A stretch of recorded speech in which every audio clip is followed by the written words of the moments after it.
আসসালামু আলাইকুম রহমতুল্লাহ। প্রিয় শিক্ষার্থী বন্ধুরা, আশা করছি সকলে ভালো আছেন এবং সুস্থ আছেন। নূর আইটি টেক চ্যানেলের পক্ষ থেকে আপনাদের সকলকে স্বাগতম জানাচ্ছি।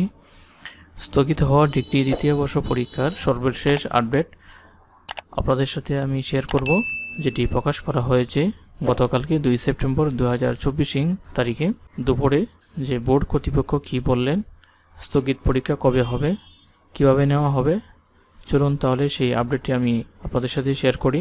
তো আপনারা দেখতে পাচ্ছেন, দেশের বিভিন্ন অঞ্চলে বন্যা পরিস্থিতি অবনমিত হওয়ার কারণে জাতীয় বিশ্ববিদ্যালয়ের অধীনে অনুষ্ঠিতব্য গত 25 জুন 2024 তারিখের 2022 সালের ডিগ্রি পাস ও সার্টিফিকেট কোর্স দ্বিতীয় বর্ষের পরীক্ষা স্থগিত করা হয়েছিল।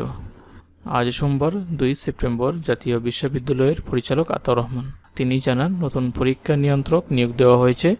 এই সপ্তাহের মধ্যে সিদ্ধান্ত নেওয়া হবে। দেশের বিভিন্ন অঞ্চলে বন্যা পরিস্থিতি অবনত হওয়ার কারণে জাতীয় বিশ্ববিদ্যালয়ের অধীনে অনুষ্ঠিতব্য গত 25 জুন 2024 তারিখের 2022 সালের ডিগ্রি পাস ও সার্টিফিকেট কোর্স দ্বিতীয় বর্ষের পরীক্ষা স্থগিত করা হয়। এরপরে ছাত্র জনতার আন্দোলনে আরও পিছিয়ে পড়ে ডিগ্রি দ্বিতীয় বর্ষের পরীক্ষা। তো আপনারা সকলেই জানেন যে বন্যার কারণে বেশ কয়েকটি ডিগ্রি দ্বিতীয় বর্ষের পরীক্ষা স্থগিত করা হয়েছিল। পরবর্তীতে রুটিন প্রকাশ করা হয়েছিল, কিন্তু রুটিন দিয়েও কোনো লাভ হয়নি। আপনারা জানেন যে তখন কোটা আন্দোলন চলতেছিল, তো এই আন্দোলনকে ঘিরে এখন পর্যন্ত এই পরীক্ষাগুলো নেওয়া সম্ভব হয়নি।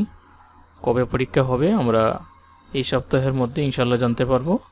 তো এটাই ছিল আজকের মতো ভিডিও। আজকের মতো এখানে শেষ করছি। আল্লাহ হাফেজ। আসসালামু আলাইকুম।